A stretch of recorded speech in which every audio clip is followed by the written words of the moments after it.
Olá, eu sou o Fernando e nesse vídeo vou abordar o balanço patrimonial. A agenda da apresentação está dividida em 4 grandes partes: falar um pouquinho da estrutura de divulgação das demonstrações financeiras, entrar no balanço patrimonial propriamente dito, conversar um pouquinho sobre o método das partidas dobradas, a questão do débito e crédito e a escrituração contábil. Procurei dividir o vídeo em 2 partes, então nessa primeira parte a gente trabalha com a estruturação e a introdução ao balanço patrimonial. Como já comentado em vídeos anteriores, o processo contábil ele envolve 3 grandes etapas: o reconhecimento de eventos econômicos e transações. Isso ocorre através da coleta dos dados e do registro dessas transações.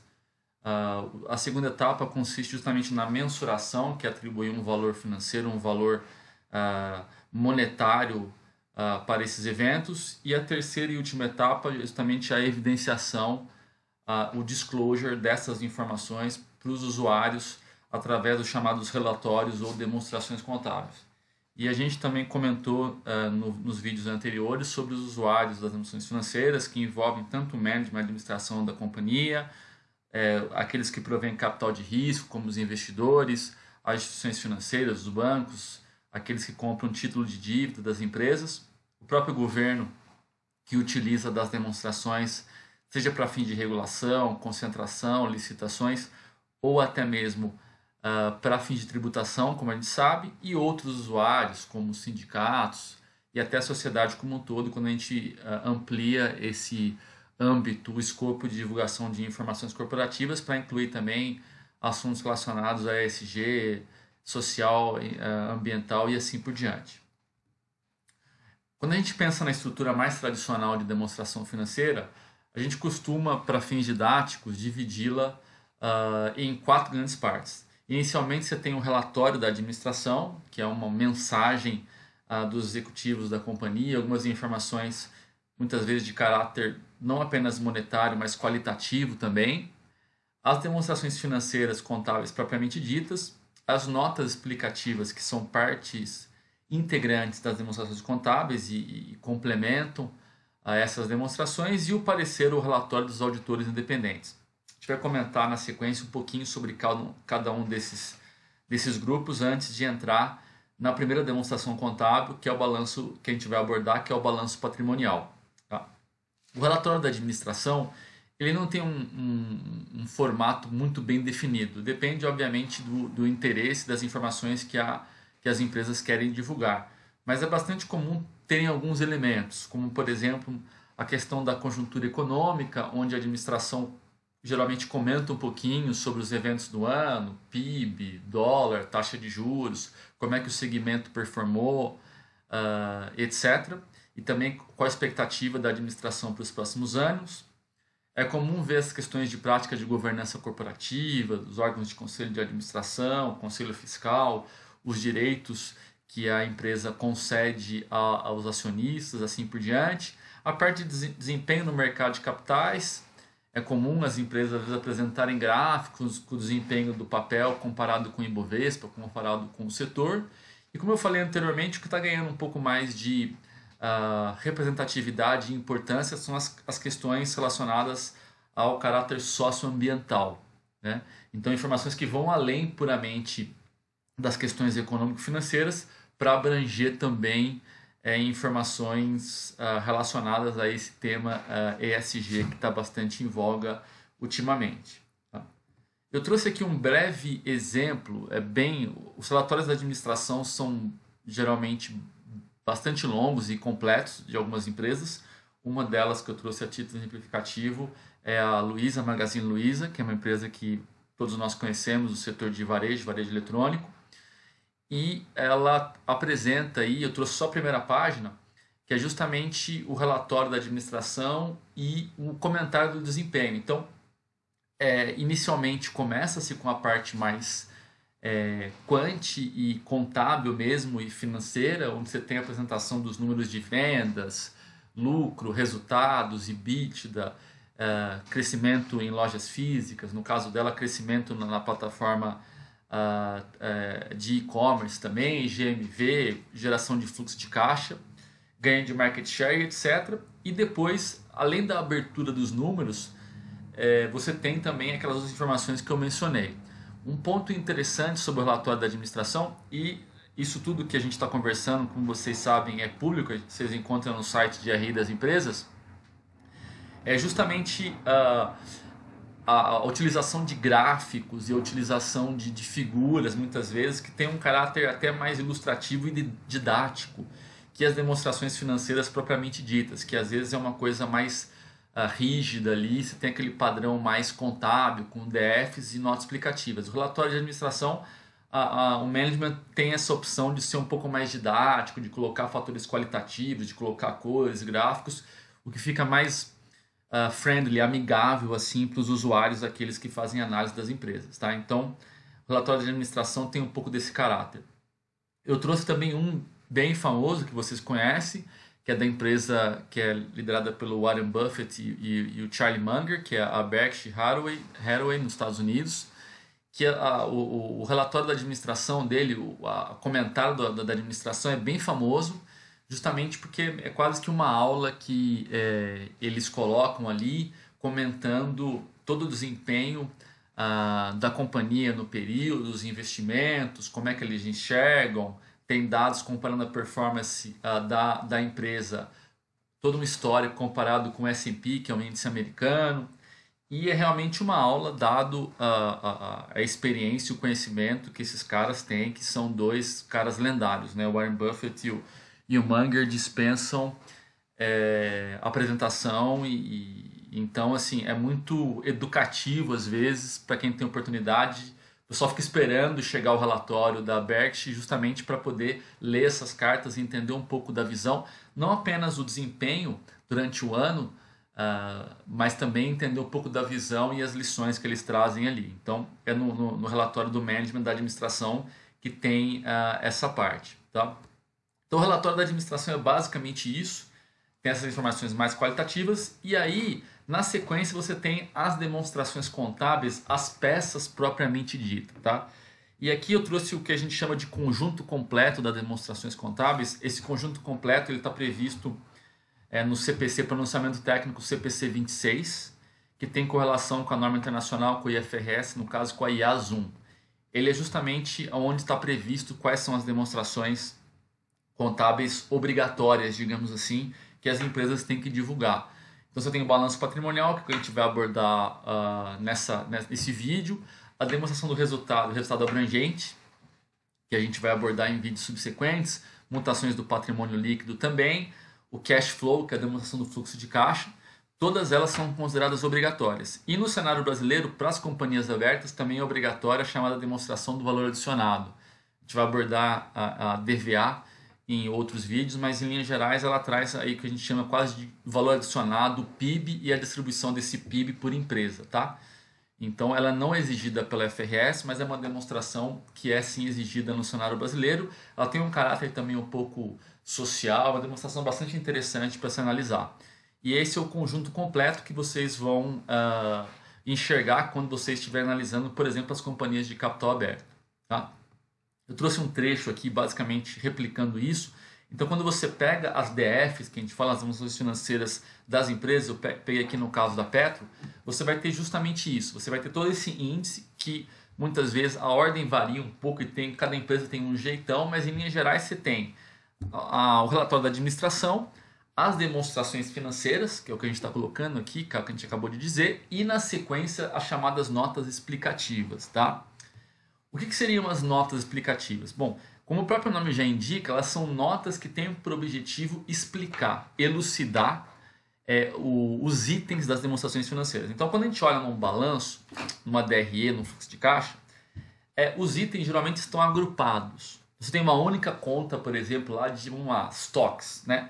Só que você sabe que tem diversos tipos de estoque. Por exemplo, numa indústria você tem matéria-prima, tem produtos em elaboração, work in process, tem produto acabado, você tem estoque em trânsito, você tem, por exemplo, estoque, pensando, por exemplo, na Magazine, você tem estoque no CD, você tem estoque na loja, então você tem provisões que você tem que fazer para a realização do estoque, de giro lento, margem negativa, obsolescência, etc.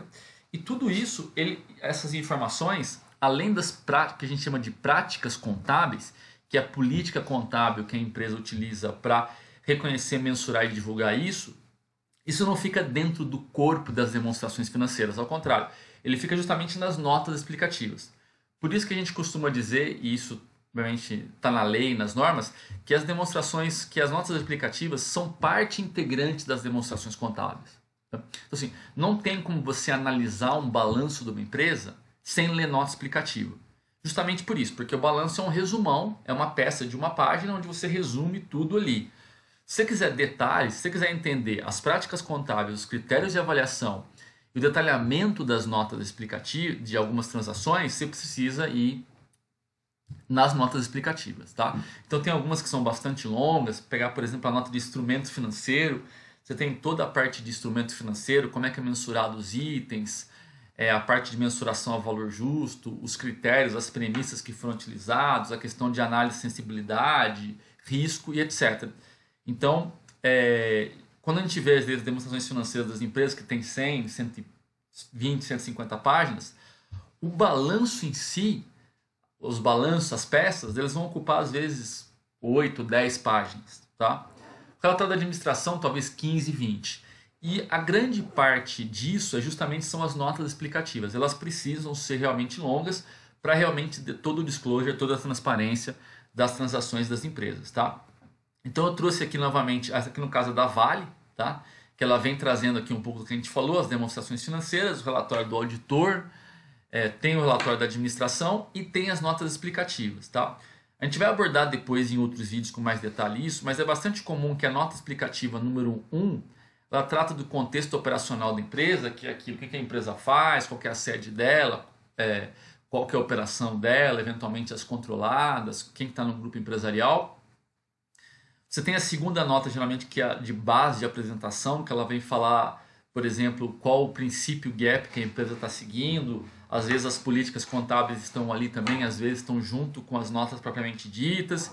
E aí você vem abrindo, tá? Cada uma das informações. Então, por exemplo, no caso da Vale, a informação por segmento operacional que ela atua, os custos e as despesas, os resultados financeiros, onde vai ter transação de...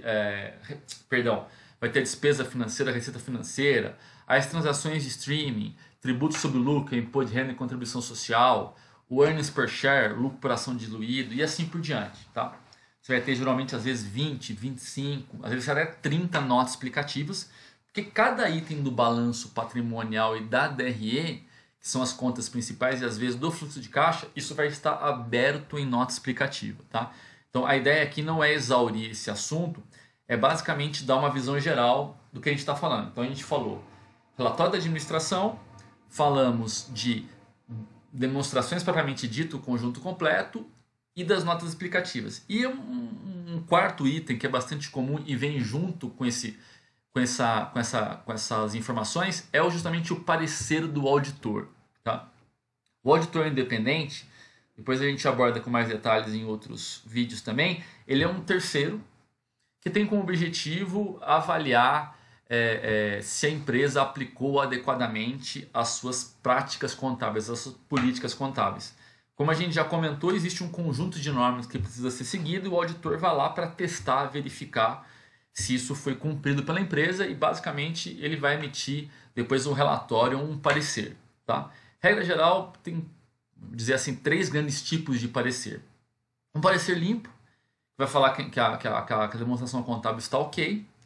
Um parecer com ressalva, vai falar assim, olha, a demonstração contábil não está ok por causa desse assunto aqui, você tem uma ressalva referente a determinado assunto. E muitas vezes você pode ter um parecer com ênfase, que é um parecer limpo. Então, ele vai falar assim, ó, a demonstração está de acordo com as práticas contábeis, mas eu quero chamar a atenção, eu quero dar uma ênfase para algum assunto específico. Tá? Você pode também ter uma abstenção de opinião, você pode ter algumas situações mais específicas. Obviamente, o mais comum é o parecer limpo. Porque quando o auditor ele identifica alguma coisa, ele comunica à empresa para que aquilo seja corrigido e fala assim, olha, é importante que isso aqui não está de acordo com a norma, isso aqui tem um erro, uma inconsistência, ou enfim, qualquer tipo de problema que ele encontra, ele vai comunicar à empresa para que a empresa corrija e ele emite o parecer limpo. Né? Você não quer ter suas contas ressalvadas pelo auditor. Mas pode sim acontecer por diversos motivos. Em vídeos futuros também a gente pode discutir isso, pode discutir a questão da responsabilidade do auditor, casos de fraude, quem paga o auditor, se tem conflito, se não tem, assim por diante. Mas, sem dúvida, o auditor é um importante intermediário, né? Ele traz credibilidade, digamos assim, validade para as demonstrações financeiras na medida em que ele atesta que aquelas demonstrações contábeis financeiras foram elaboradas de acordo com os princípios que eles devem ser seguidos, tá? Ele também avalia a questão de controles internos, enfim. Então é um importante intermediário dos balanços, das informações contábeis, tá? E aqui eu trouxe o exemplo, no caso da Vale também, o exemplo de um parecer emitido pela Price, pela PwC, que é uma das principais empresas de auditoria no mundo. Tá? A gente chama as Big Four, que são as 4 maiores, que são justamente a Price, Ernst Young, a EY, a Deloitte e a KPMG. Tá? E você tem outras empresas também extremamente relevantes no Brasil, a BDO, Grant Thornton, enfim. Eu não quero ficar, até porque tem várias que são importantes, eu não queria aqui correr o risco de esquecer alguma. As mais famosas são as Big Four, que são as internacionais, que são chamadas as 4 grandes. Tá? E aqui reparem que o auditor ele emite o relatório dele, direcionado aos administradores e acionistas da Vale, tá? E ele, no primeiro parágrafo, geralmente ele comenta quais demonstrações que ele avaliou, então as individuais e também os balanços consolidados. E aqui ele coloca opinião, tá? E ele coloca aqui, apresentam adequadamente. Isso aqui é um parecer limpo. O parecer geralmente pode chegar até 6, 7, 8 páginas, porque os auditores eles vêm trazendo vários assuntos no parecer, o que a gente chama de principais assuntos de auditoria, como que isso é validado, os assuntos que envolvem mais julgamento, que envolveram mais discussão com a administração. Então o parecer também é bem completo. A ideia aqui é só mostrar um pouco dessa figura para quem e chamar atenção que é um item importante para ser analisado, justamente o usuário verificar se a empresa tem um parecer de auditoria, se esse parecer é limpo, e se não é limpo, quais são os problemas antes de efetuar maiores análises no balanço. Tá? Dito isso, então, feita essa breve introdução, eu vou entrar no balanço patrimonial propriamente dito, que é a primeira demonstração contábil que a gente vai analisar, é a mais intuitiva, é a mais fácil, e a gente vai seguindo a partir daí. Tá? Vamos lá então, adelante. O balanço patrimonial, ela é a demonstração mais intuitiva, porque eu diria desde que o ser humano é ser humano, né, desde a época das cavernas, do início da escrita, o ser humano ele faz algum tipo de inventário, de levantamento do que ele tem, né, do que a gente chama dos ativos deles. Né? E esses ativos, para fins de balanço, é o que a gente chama de aplicações. Né? Essas aplicações elas podem vir na forma de dinheiro, pode vir na forma de mercadorias, pode vir na forma de fábrica, pode vir na forma de ativos financeiros, títulos de dívida, ações e assim por diante. Vai depender, obviamente, do tipo de empresa, da atividade fim dela. Então, assim, todos nós temos os nossos ativos. A gente poderia, eventualmente, fazer um levantamento do seu balanço pessoal. Né? Então, Fernando, o que você tem como ativo? Você tem, sei lá, você tem dinheiro em conta corrente? Tem dinheiro em conta corrente. Você faz investimento em alguma empresa, algum título, um CDB de um banco, mercado de ações, etc., fundos. Então, você tem aplicações financeiras ali. Você tem, sei lá, ativo imobilizado, você tem veículo, você tem imóvel, você tem mercadorias, você é uma empresa, você revende alguma coisa. Então, todos nós temos nossos balanços individuais, aquilo que a gente tem. Tá? E também do outro lado desse balanço, do lado direito, tem o que a gente chama das fontes de recursos. As fontes de recursos elas podem ser duas. O que a gente chama de capital de terceiros, tá? E o capital do sócio. O capital do sócio é o dinheiro do dono. Então, se você tem vários ativos e você, basicamente, é todo o seu dinheiro, que a gente chama de patrimônio líquido, os seus ativos eles são basicamente financiados apenas por capital próprio. Tá? Mas no caso das empresas, como a gente vai aprofundar e vocês já sabem, é bastante comum e a grande maioria delas opera alavancada. Quer dizer isso, ela opera com dinheiro de terceiros. Tá? Ela utiliza dinheiro de terceiros, sejam, por exemplo, financiamentos bancários, empréstimos, títulos de dívida que ela emite, ou até mesmo os fornecedores de matéria-prima, de mercadorias, acabam financiando a empresa na medida em que muitas vezes a empresa compra a mercadoria para pagar a prazo. Então tem o que a gente chama aí das dívidas ou passivo que representa as obrigações perante terceiros. Tá? Então, se você quiser levantar o seu balanço patrimonial, em qualquer momento você vai lá e levanta. Você fala assim, ó, o que, que eu tenho, o que, que eu devo, e você repara que o balanço tem que fechar. Então, o que eu tenho menos o que eu devo é o que a gente chama da riqueza líquida, que é o patrimônio líquido. Tá? Isso, o balanço, por essa questão, ele é uma coisa bastante intuitiva, porque é um levantamento inventário dos seus ativos, passivos, e a diferença entre esses dois é o que a gente chama de patrimônio líquido. Tá? Então, até vários que não conhecem tanto contabilidade, o conceito de balanço é muito intuitivo, de resultado também, DRE. A gente vai falar mais para frente em outros vídeos, mas DRE é basicamente o seu resultado em dado período, é a movimentação desse balanço, que ele é composto pelas suas receitas e despesas, o que você ganhou e aquilo que você, entre aspas, perdeu ou gastou, tá? Em dado período pelo regime de competência. Agora, o balanço é uma demonstração mais estática. É o que você levanta em dado período. Geralmente as empresas levantam balanço trimestrais, mensais ou anuais, mas no limite, bancos, instituições financeiras, você pode levantar balanço diário. Você levanta a sua posição patrimonial e financeira todos os dias. Tá?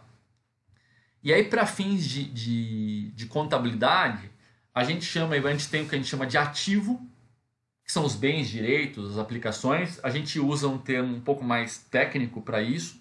Depois a gente pode abordar em outras aulas um pouco mais teóricas, mas o que a gente chama são recursos. Tá? Não necessariamente são todos os bens, direitos estão no balanço. Você tem que ter controle sobre esses bens, direitos.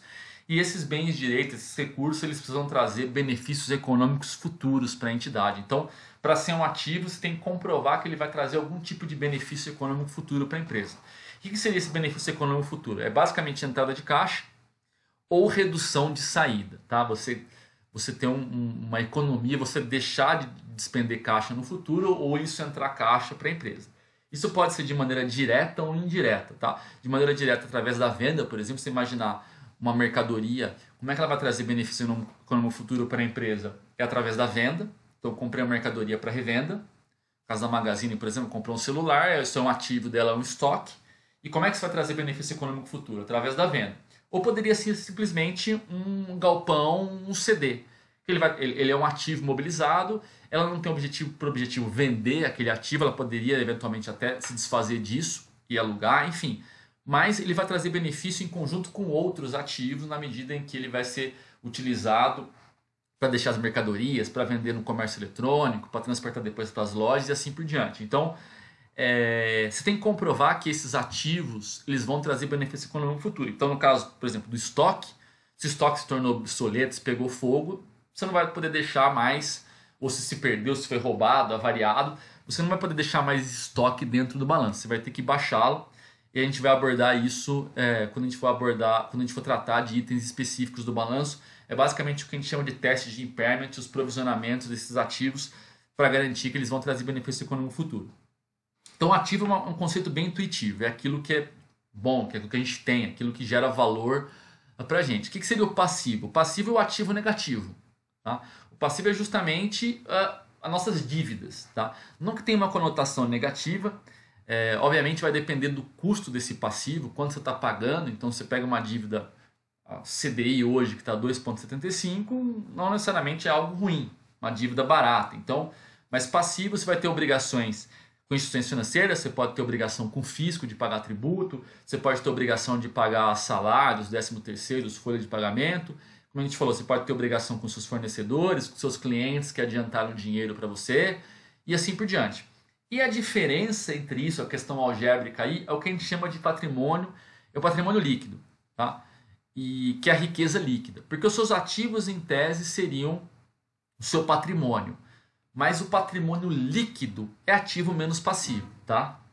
Então esse é o conceito. E aqui eu estou falando alguns exemplos de ativo, passar bem rápido, isso aqui é bem intuitivo, todos vocês já sabem. Então, exemplo de ativo: máquina, terreno, dinheiro, veículo, estoque, instalações, contas a receber, PVM, patentes, ativos intangíveis, softwares, etc. Exemplos de passivo: a gente falou empréstimo, financiamento, contas a pagar, fornecedores, tributos a pagar, e assim por diante. Exemplos de patrimônio líquido. Você tem o patrimônio líquido, depois a gente vai abordar com detalhe quando a gente for falar do vídeo de demonstração das mutações do patrimônio líquido. Tem alguns grupos patrimoniais. Mas por agora, os dois mais famosos, mais conhecidos e mais intuitivos é o capital. O que é o capital? É o dinheiro que o sócio coloca na empresa. Então você vai começar uma empresa, você vai lá, você faz um contrato social, um estatuto, você fala assim, a empresa vai ter um capital social de 10 mil reais. E você vai lá abrir uma conta para a empresa, coloca 10 mil reais no caixa dela, você tem um capital social de 10 mil reais. Tá? Esse é o dinheiro que os sócios foram lá e colocaram. Só que, à medida que a empresa ela vai operando e gerando resultado, positivos ou negativos, vamos imaginar que a empresa gere lucro, e esse lucro ele é não distribuído na forma de dividendos, ele fica dentro da empresa, ele é como se você estivesse deixando o capital lá dentro também. Então o patrimônio líquido ele é basicamente composto pelo que você colocou no início da empresa ou ao longo da empresa, porque você pode ir aumentando o capital social dela. Exemplo clássico que a gente tem visto nesses movimentos de bolsa é as empresas que já existem fazendo o IPO, então numa primária captando mais dinheiro, esse dinheiro entrando para a empresa, ou ainda depois do IPO fazer um follow-on, que é uma nova captação, mais dinheiro. E aí você vai lá, aumenta o capital social e traz mais dinheiro para a empresa. Mas você também, a empresa, às vezes, não tem necessidade de captar mais dinheiro no capital social no mercado, porque a operação dela, por exemplo, gera tanto lucro, e esse lucro não distribuído vai acumulado, e esses recursos ficam ali para ser aplicados e financiar o crescimento da empresa. Tá? Mas, em linhas gerais, patrimônio líquido é isso. Tá? E a gente vai abordando aí com mais detalhes ao longo dos próximos vídeos e hoje inclusive, tá? Então é isso. Uma coisa importante é ter um pouco dessa visão de que tanto o passivo quanto o patrimônio líquido, eles são as fontes de recursos da empresa. Como eu falei, você pode ter uma empresa financiada única e exclusivamente pelos sócios. Os sócios colocam capital social e os lucros que são o que sobra depois das receitas e despesas é o lucro líquido, e esses lucros vão se acumulando e ficam dentro da empresa.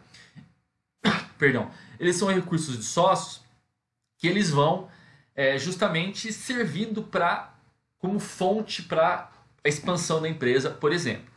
E você pode ter empresa financiada no limite também só com capital de terceiros. Você poderia colocar R$1 na empresa e falar assim, olha, eu não preciso de 10 mil, só que eu vou colocar só R$1 e vou pegar 10 mil no banco. Tá? E aí a empresa, no caso, era financiada basicamente por capital de terceiros. Tá? Ela é muito alavancada. O mais comum é um mix disso. Tá? Depois a gente vai discutir isso aqui, que a gente chama de estrutura de capital, a relação passivo-PL, como é que a empresa é. Tem empresas que são mais alavancadas, instituições financeiras, bancos, elas trabalham numa proporção muito maior de passivo para patrimônio líquido. Empresas que têm muita necessidade de CAPEX, de investimento também, extremamente investimento mais de longo prazo, trabalham bastante alavancadas, pegam dinheiro mais de longo prazo para investir. E tem outros segmentos que são menos alavancados. Não é apenas o segmento que determina isso, é o management, é a gestão, é o apetite a risco, porque obviamente tomar dívida, a gente vai ver que em tese é mais barato financiar a empresa com dívida do que com capital próprio, na maioria das vezes, por exemplo, das grandes empresas, mas você traz mais risco para o business também, na medida em que, se você não honrar suas obrigações, você pode quebrar, entrar em recuperação judicial, etc, etc, etc. Então, isso aí, esse balanceamento entre passivo e patrimônio líquido, é o que a gente chama da determinação de uma estrutura de capital da empresa, onde você busca otimizar a proporção de passivo e patrimônio líquido, e isso a gente vai ver que isso tem um reflexo importante na maximização do valor do acionista. Você encontrar esse mix adequado, tá? Por hora é importante dizer isso. Os ativos, se eles são as aplicações dos recursos, essas aplicações têm que vir de algum lugar. E esse lugar é basicamente o seguinte, ou o sócio bota dinheiro na empresa, ou ela pega dinheiro com terceiros para fazer isso, tá? Então o capital é total à disposição da empresa. Uma coisa meio óbvia que a gente já comentou e vocês já sabem também, balanço, até a expressão balanço patrimonial, em inglês balance sheet, ou Statement of Financial Position, que o IFRS entende que é um pouco mais correto. A Statement of Financial Position seria a demonstração da posição financeira da empresa. O balanço ele dá um pouco dessa ideia de equilíbrio. tá? E é justamente por essa equação básica da contabilidade, onde ativo é igual a passivo mais PL. Então as aplicações são iguais às origens. Ou ainda, como eu falei, ativo menos passivo é igual a PL. O que você tem menos do que você deve é igual a sua riqueza líquida. Tá? Então você tem uma questão de equilíbrio. E é bastante interessante porque o balanço tem que fechar. Né? Então às vezes a gente vê essas comunidades aí de brincadeira, meu balanço não fecha. Não, balanço você pode errar, mas ele vai acabar fechando e vocês vão perceber por quê. Tá? Porque você tem um equilíbrio entre essas operações e à medida que você vai movimentando o patrimônio, o balanço ele tem que fechar, senão provavelmente você cometeu algum equívoco numérico ou de registro e mensuração contábil. Tá? Aí alguns pontos importantes aqui, perdão, passei reto. Duas coisas fundamentais que às vezes, e isso é importante quando vocês que já analisam, estiverem analisando o balanço de empresa, a gente está agora, no momento que eu estou gravando esse vídeo aqui, a gente está no final do mês de março, hoje acho que é dia 30, e grande parte das companhias do mercado brasileiro já divulgaram o balanço ou vão divulgar entre hoje e amanhã, até porque o prazo legal é até o fim de março, pelos 3 meses do ano. O que acontece? Quando esse balanço chega no mercado, esse balanço ele se refere a uma determinada data. Tá? Então as empresas têm até 3 meses encerrado o exercício anual, que foi 31/12 de 2020, para publicar o balanço de 2020. Então quando o balanço chega, por exemplo, no mercado, porque alguém publica o balanço hoje, ele vai se referir a uma posição patrimonial estática de 31/12. Ele é como se fosse uma foto. Como é que estava a situação patrimonial da empresa em 31/12? Essa foto ela vai se alterando todos os dias. E por que isso? Porque você vai tendo novas transações, você vai tendo novos movimentos, você vai tendo novos eventos econômicos acontecendo com a empresa. A empresa não está parada no mundo, ela é um organismo vivo. Então essa é uma coisa importante. O balanço é uma foto, tá? Em dado período. E aí, entre dois balanços, entre duas fotos, você tem as movimentações, que é o que a gente vai discutir nos próximos vídeos, que é a variação desse patrimônio, que ocorre basicamente por receitas e despesas, aumentos e diminuições de ativos e passivos. Tá? Então, é importante ter isso em mente. Quando você olhar o balanço, lembre-se disso. Geralmente, você está vendo uma foto do passado. Segundo, tudo no balanço ele está sendo representado através de valores monetários. Dinheiro, dólar, real, qualquer tipo de moeda. Pode fazer balanço em Bitcoin? No limite poderia. Qualquer tipo, por mais que Bitcoin ainda não seja considerado uma moeda, uma reserva de valor, enfim, você poderia fazer balanço em qualquer moeda. Eu quero fazer balanço em saca de soja, quero fazer balanço, enfim, no que você quiser. Mas a convenção contábil e os balanços que vocês veem, eles são em números monetários, em moeda. No caso brasileiro, em reais. Tá? Isso é um ponto importante. Por quê? O que a gente vai fazer no balanço? Eu vou mostrar alguns exemplos. Você vai somar você vai atribuir valor monetário para diversos itens e você vai somar tudo para chegar no valor do total do ativo, do passivo e do patrimônio líquido. Tá? Então isso é importante. A contabilidade, eu comentei no vídeo anterior, ela tem essa tarefa de transformar, de ser a linguagem dos negócios e transformar eventos e transações econômicas em valores monetários. É o processo de mensuração, avaliação que a gente chama, é atribuir um valor para aquilo de acordo com determinada norma contábil, de acordo com determinada premissa estimativa que você usou para fazer esse valuation, essa avaliação dos ativos e passivos. Tá? Aqui, deixa eu puxar isso aqui. Aqui eu estou falando basicamente dos grandes grupos do balanço e também da forma como o balanço é apresentado. Tá? Em linhas gerais, tanto o ativo quanto o passivo, eles estão divididos em dois grandes grupos. O que a gente chama de ativo circulante e ativo não circulante. Aí você tem o passivo circulante e o passivo não circulante. Vocês vão encontrar também o termo ativo corrente e ativo não corrente, passivo corrente e não corrente, current assets, current liabilities e assim por diante. O patrimônio líquido, de maneira mais geral, ele não tem essa distinção. Ele tem vários subgrupos dentro deles que a gente vai abordar, mas para fim de apresentação no balanço patrimonial, você tem, basicamente, do lado esquerdo, você tem dois grandes grupos, ativo circulante e não circulante, e do lado do passivo, passivo circulante, passivo não circulante e patrimônio líquido. Tá? Muito bem, feito isso, depois a gente vai abordar com detalhe cada um desses grupos, mas o que vocês precisam entender no primeiro momento? O ativo, que diferencia circulante ou não circulante? É o prazo que a gente fala de realização disso. E tem a ver com o quê? Com a realização em dinheiro, com a realização monetária disso, e por isso ele é apresentado em ordem de liquidez. E aí, no caso, o mais líquido vem primeiro. Então, o que vocês vão observar? A primeira conta que vocês vão ver no balanço patrimonial de uma empresa do lado do ativo é a conta caixa. Geralmente é chamada de caixa e equivalentes. O que é essa conta? É dinheiro vivo, em espécie. Obviamente quase ninguém mais tem dinheiro vivo, as empresas também não têm, mas elas podem ter no caixa das lojas, ela pode ter um pouco de dinheiro guardado petty cash ali para coisas básicas, mas quase tudo tá na conta corrente. Mas a conta caixa ali envolve dinheiro em espécie, conta corrente, então as contas, as empresas têm várias contas em vários bancos, e as aplicações financeiras de curto prazo, liquidez imediata e baixo risco. É o que a gente chama de caixa equivalentes. É caixa e o que equivale a caixa. Vai ser a primeira conta. E por quê? Porque ela é mais líquida. Se liquidez é justamente a capacidade do ativo de se transformar em caixa, de se realizar mais rapidamente, o caixa, propriamente dito, ele é totalmente líquido. E aí você vai tendo outras contas na sequência. Você vai ter lá estoques, contas a receber de clientes.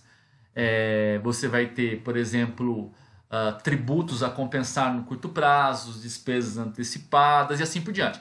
E depois você tem um ativo não circulante, que é o ativo mais, chamar assim, mais de longo prazo. Podem ficar registrados na contas de circulante, eu vou frisar isso novamente no futuro, o que vai ser realizado em até 12 meses, um ano. Tá? Então, por exemplo, se eu vendi a prazo para receber em até um ano, vai ficar no circulante. Se eu vendi para receber daqui 2 anos, fica no não circulante. Essa conta que está colocada aqui, que é o realizável a longo prazo. Tá? Mas se eu fiz para receber em 24 parcelas, as 12 primeiras, cada uma por mês, aí as 12 primeiras ficariam no circulante e as 12 subsequentes no não circulante. Tá? E assim por diante. Vai abordar com detalhe por hora. O que é importante entender? Que o ativo é apresentado em ordem de liquidez. E o passivo é o que a gente chama ordem de exigibilidade ou obrigação. O que eu vou pagar no curto prazo? Então, o que eu vou pagar em até 12 meses fica no circulante. O que eu vou pagar acima de 12 meses fica no não circulante. E como eu falei, você pode ter a mesma conta aqui. Então, eu tenho empréstimo bancário. Eu posso ter parcelas que eu vou pagar em 12 meses e parcelas no longo. Eu tomei uma dívida, uma debênture. Uma parte é vencível no ano de 2021, fica no passivo circulante na empresa. E a parcela que é vencível em 2022, 2023, 2024, 2025, no não circulante. Então é o mesmo conceito. É comum que você veja as mesmas contas, às vezes, no ativo circulante e no ativo circulante no realizável a longo prazo. Contas a receber, por exemplo, tributos a compensar. E aqui também, empréstimos e financiamentos. Por exemplo, se você tiver algum tipo de fornecedor mais de longo prazo, fornecedor de imobilizado, por exemplo. Tá? Imobilizado é o ativo fixo. E depois a gente vai abordar outras contas do ativo. Não queria tomar muito tempo de vocês nesse momento, até para não confundir. E aí o patrimônio líquido. O patrimônio líquido não tem exigibilidade. Essa é a principal diferença entre o passivo e o patrimônio líquido. O passivo é uma dívida perante terceiro. O patrimônio líquido não. O capital dos sócios ele não é exigível.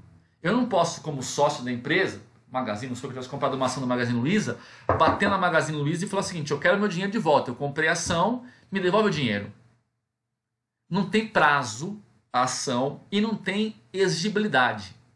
É um dinheiro que você coloca e deu. No caso, a gente pode sair do investimento porque a ação é negociada em bolsa e pode vender para uma outra pessoa.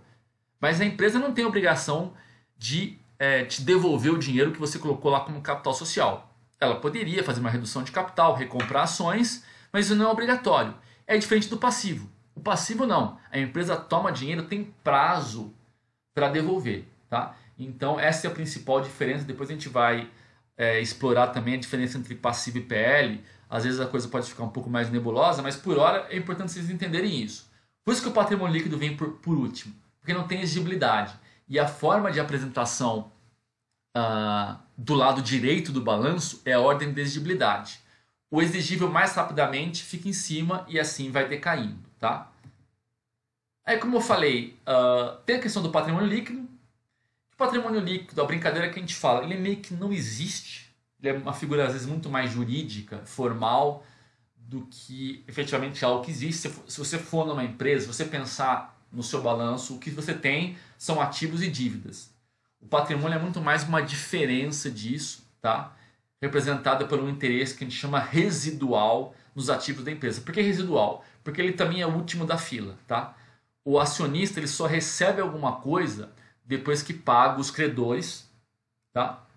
Isso fica bastante nítido. Na DRE você tem que pagar a despesa financeira antes de apurar o lucro. E no caso da liquidação da empresa, se a empresa quebrar, ela vende todos os ativos, vai pagar primeiro a dívida e se sobrar alguma coisa, ela devolve o dinheiro para o acionista. Então o acionista é o que tem mais risco no negócio, tá? Então ele evidencia o interesse residual dos proprietários. E aí ele é composto basicamente por essas duas grandes contas que eu falei. O capital social, que é aquilo que você aportou na empresa inicialmente ou aportou ao longo do tempo, e aquilo que o business, que o negócio foi gerando e você não retirou. Então imagina que você comprou uma empresa, você criou uma empresa, uma startup há 20 anos atrás. Você colocou lá 100 mil. Hoje a empresa pode ter um patrimônio líquido de, sei lá, 100 milhões. Ah, eu só coloquei 100 mil. Sim, mas a empresa foi crescendo, foi tendo lucro e você decidiu não retirar esse dinheiro. Você poderia ter no lucro e distribuir isso. Mas você preferiu, não, a empresa está em crescimento, para que eu vou tirar? Vou tirar para aquela renda fixa? Não, vou deixar lá dentro. A empresa reinveste e vai gerando mais lucro, vai gerando mais crescimento. Vai comprando, vai aumentando o seu parque, vai comprando as empresas, vai aumentando o grupo, assim por diante. Então, o capital dos sócios, ele é justamente isso. Ele é composto basicamente por esses dois grandes grupos. O que você colocou e aquilo que foi gerado e você não retirou. Tá? É basicamente essa a ideia de patrimônio líquido. Tá? E aí, alguns requisitos que vocês vão encontrar, e eu tenho algum exemplo que eu trouxe na sequência aqui, como é que isso aparece, o balanço patrimonial propriamente dito, nas demonstrações financeiras que vocês vão ver lá. Tá? Alguns detalhes mais operacionais, vou passar bem rapidamente aqui. Você vai ter o nome da empresa, o título da demonstração, o período, isso é uma coisa importante, atente-se ao período. Geralmente você vai ter duas colunas, que é sempre comparativo, tá? Que é o que? Geralmente é o período atual comparado com o período imediatamente anterior, tá?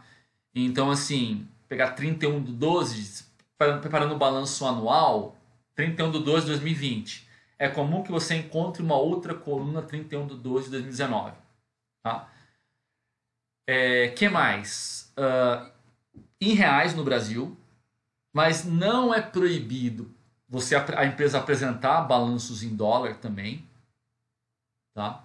Então é comum, isso aí vai depender também de várias coisas, do interesse da empresa em fazer isso. Então algumas empresas exportadoras é comum que a gente chama de traduzir ou converter o balanço para uma outra moeda, uma Vale, uma Suzano, ela tem receitas em dólar, tem dívida em dólar, assim, eu acho mais interessante eu apresentar o balanço em dólar.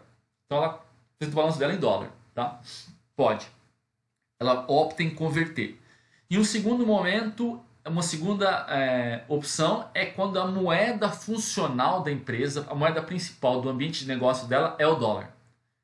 E aí, nesse caso, ela não apresenta em reais e ela não converte. É que o balanço já é em dólar.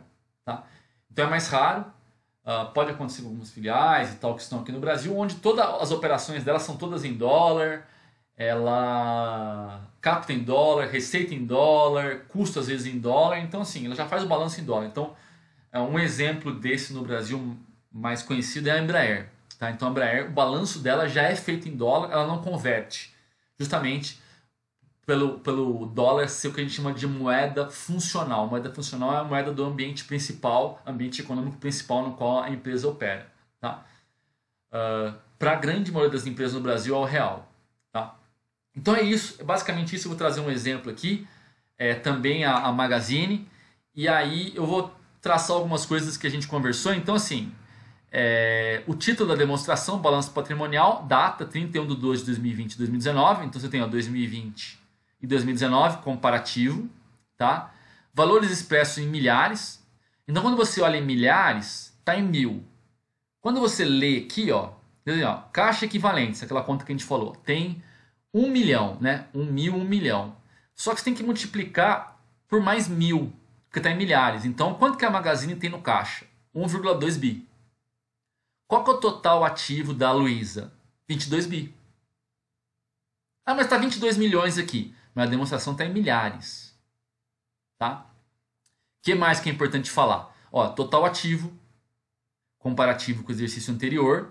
E aqui tem 4 colunas, eu não vou abordar isso nesse momento, depois a gente pode expandir. É o que a gente chama de balanço consolidado do grupo empresarial e balanço da controladora. O que é o balanço da controladora? É o CNPJ Magazine Luiza. A pessoa jurídica Magazine Luiza. Só que a gente sabe que a Magazine Luiza ela é um grupo empresarial que tem várias empresas embaixo. Então no balanço consolidado é como se você somasse, você soma todo o caixa de todas as empresas do grupo. Então qual que é o caixa que tem só a Magazine pessoa jurídica? 1,2 bi. Qual que é o caixa do grupo? 1,6 bi. Qual que é o ativo só da pessoa jurídica Magazine? 22. Qual que é o ativo do grupo? 22. Perdão, 24. Tá? Depois a gente aborda mais isso na questão de consolidação de balanço, investimentos em controladas, coligadas, joint venture e assim por diante. Mas por hora, é bastante comum, vocês vão encontrar os balanços assim com 4 colunas. Foquem, geralmente a gente foca mais no consolidado. Tá? A gente analisa os dois, mas o enfoque maior no consolidado porque você quer entender a operação do grupo como um todo, não apenas a controladora. Principalmente quando às vezes a controladora é puramente uma holding ou uma casca, ela não tem operação, ela tem basicamente investimentos. Isso é comum, por exemplo, em alguns segmentos de energia elétrica, onde você tem as SPS embaixo, ou em corporação imobiliária, onde cada empreendimento é um CNPJ. Então, não faz muito sentido se analisar a empresa sozinha, porque ela é uma holding, uma casca que tem investimentos nas empresas de baixo. Faz sentido você analisar o consolidado do grupo. Tá? Então, depende, cada caso é um caso, mas por hora eu recomendaria vocês a focarem mais no consolidado. Tá? Então você tem aqui o que eu falei, ó, dividido em 2 grandes grupos. Primeiro o total. O que é o total do ativo? O total do ativo é o circulante. Então vamos pegar aqui consolidado 2020. Qual que é o total do ativo? 24 bi. Como é que ele está desmembrado? A parcela de curto prazo é 16 bi. A interpretação é mais ou menos o que vai virar caixa em até 12 meses. Entendo mais ou menos assim. Por que é o que vai virar caixa em até 12 meses? Porque isso aqui é caixa. Esse TVM aqui é títulos. É basicamente, tem uma liquidez imediata, você poderia vender. Esse contas a receber, que ela tem a receber, 4,7 bi, ele é até 12 meses. Estoque. Por mais que você não possa trabalhar com estoque mínimo zero, just in time, você tem que ter sempre um estoque meio que fixo. Mas o estoque é algo do ciclo operacional do capital de giro da empresa. Fica aqui. Contas a receber de partes relacionadas, que são às vezes empresas ligadas, empresas do mesmo grupo ou dos administradores, e tributos a recuperar. Por que o tributos a recuperar tem aqui, ó, 716 e tem aqui? Porque uma parte desses tributos são tributos que você pagou, mas você vai compensar no futuro, você vai compensar em até 12 meses e aqui também. Lembra que eu falei que as mesmas contas que tem no curto prazo, às vezes tem no longo prazo? Quanto que é o recebível da Magazine, do grupo, no curto prazo? 4,7. E no longo prazo? 700 milhões. Tá? E assim sucessivamente. A gente não vai abordar ao longo dos vídeos que a gente vai fazer, a gente vai abordar cada um desses grupos aqui com detalhe, vai ter um vídeo explicativo sobre cada um desses itens aqui. Eu não quero tomar muito tempo de vocês, até para não fazer esse vídeo muito longo. Nesse primeiro momento que você tem que entender, o que é o balanço patrimonial? É uma visão estática, uma foto da companhia. Aqui eu estou pegando só uma parte dele que é o ativo, são as aplicações. Que tipo de ativo que tem aqui? Tem o caixa, tem TVM, que é aplicações no mercado, tem dinheiro a receber de clientes, tem estoques, tem tributos que você pagou, você vai compensar, tá? Tem depósitos judiciais, você deposita em juízo alguma ação judicial, você tem investimentos em controladas, que estão só aqui no individual, no consolidado ele some, se consolida, tem imobilizado, prédios, maquinários, tem intangível, tem software, tem ágil, tem outras, enfim. Você tem várias espécies de ativo. Então, ativo é gênero que comporta várias espécies. Você faz uma segregação de prazo no balanço e você abre as principais contas, e lembra que eu falei que não dá para entender o balanço se você não lê nota explicativa? E por quê? Porque que eu falei, você pega aqui, ó, caixa equivalentes, tem 1,6 bi. Tá, mas o que é isso? É dinheiro? É CDB? É título do governo? Qual prazo? Qual rendimento? Qual banco que tá? Entendeu? Então assim, você não consegue entender o balanço sem abrir. O que é imobilizado na empresa? É loja física? Ela tem loja ou ela aluga? É CD? É móveis e utensílios? É computador? O que é esse intangível? É software? Então assim, você bate o olho no balanço e você tem uma figura mais geral para fins de análise, mas depois você vai aprofundar cada um desses itens, tá? Então esse é o jeitão do balanço que a gente viu. É o somatório que eu falei, é uma coisa muito louca, porque você está pegando um monte de coisa que é diferente aqui, ó, e colocando numa folha de papel e somando tudo. E essa a contabilidade faz. E como é que a gente faz isso? Você atribui um valor e soma, de acordo com o critério.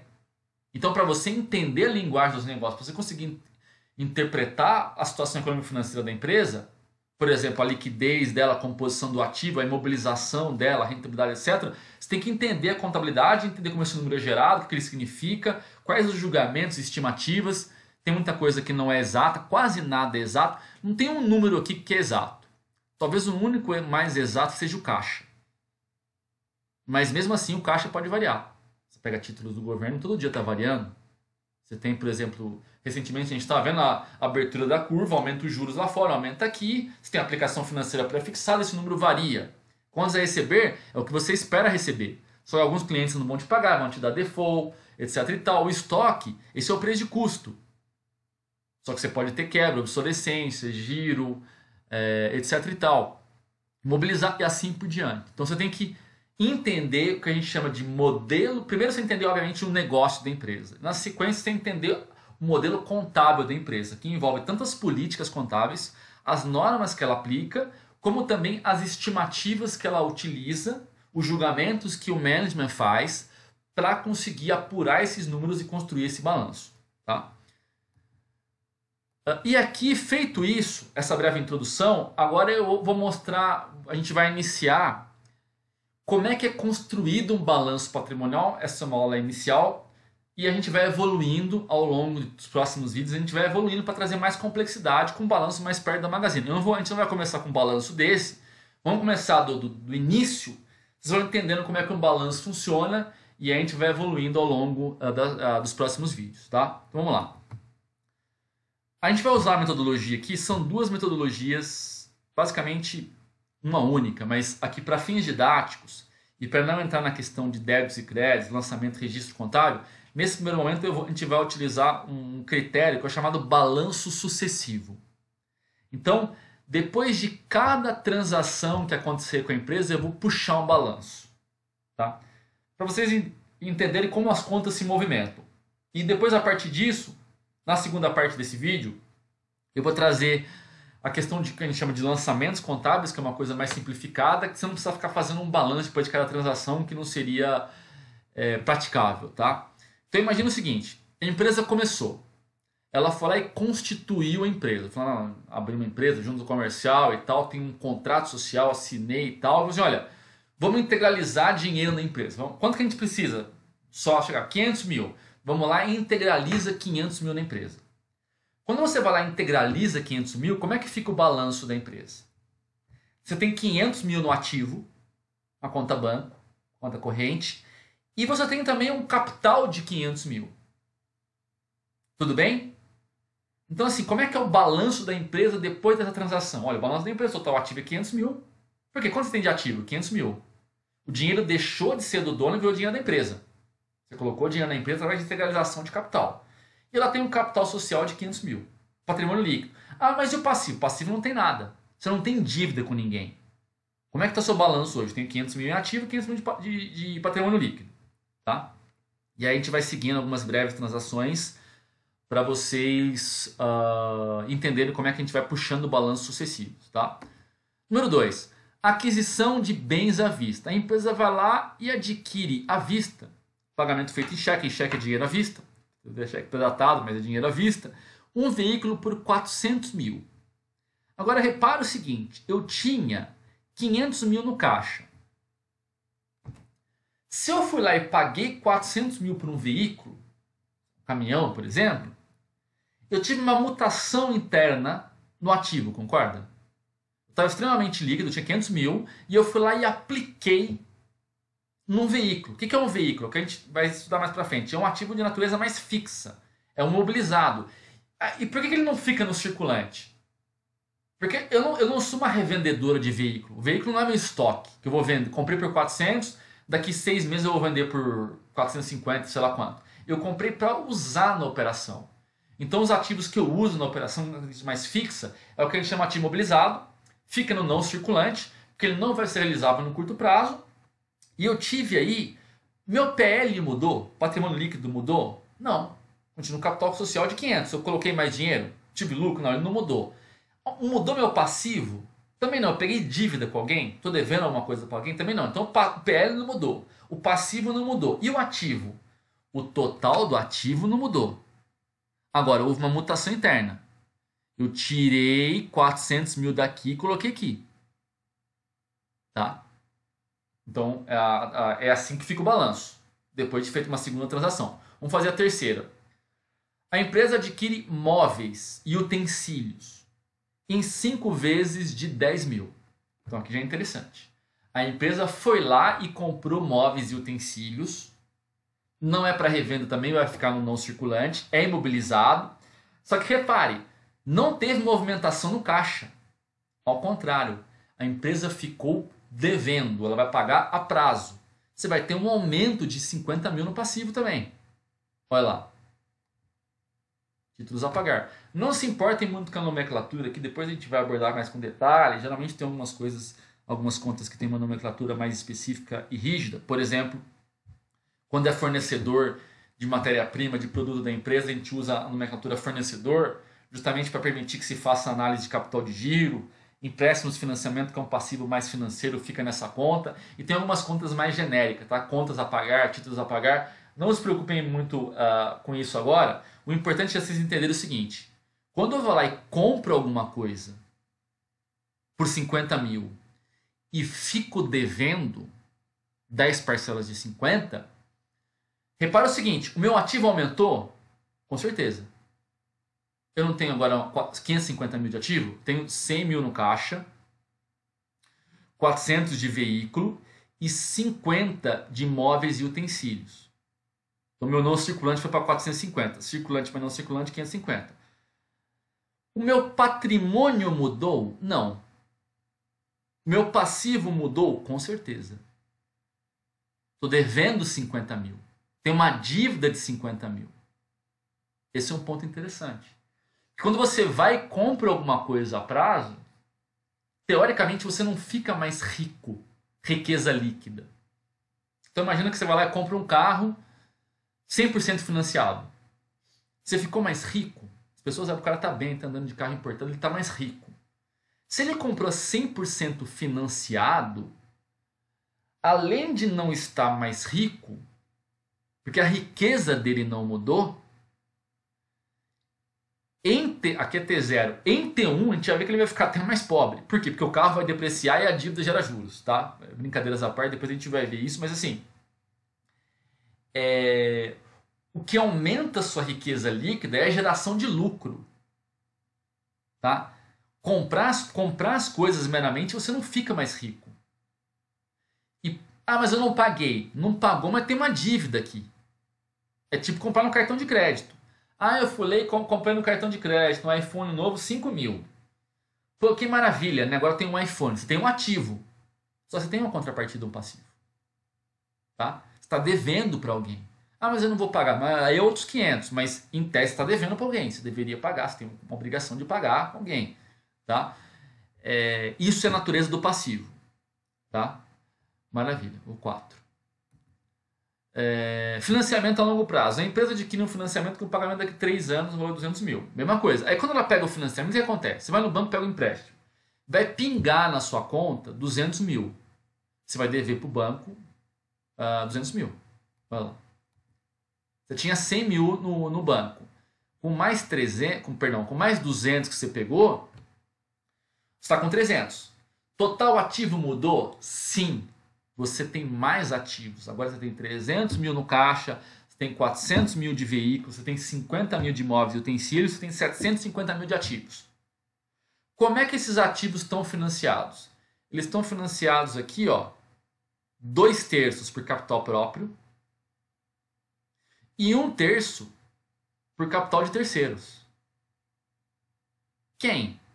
Quem está te financiando aqui? O cara que você comprou a prazo, imóveis e utensílios, você deve 50 para ele, e o banco, a instituição financeira, que te emprestou 200 mil. Tudo bem? E por que está no não circulante, Fernando? Porque eu vou pagar daqui 3 anos. Ó. No circulante. Ao ano que vem vai estar no não circulante. Daqui 2 anos, quando faltar 1 ano, essa parcela aqui vai migrar para o circulante. Ele vai vencer em 12 meses. Tá? Então, quando eu pego dinheiro emprestado, também não tem uma movimentação no patrimônio líquido. O que eu tenho de movimentação?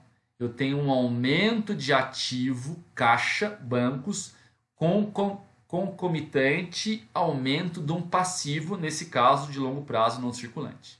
Tudo bem? E era isso, pessoal. Vamos fazer um break agora e o vídeo não ficar muito longo e já posto na sequência aí, vou gravar e postar na sequência a parte 2, que vai tratar um pouquinho de escrituração contábil e continuar falando de balanço. Obrigado.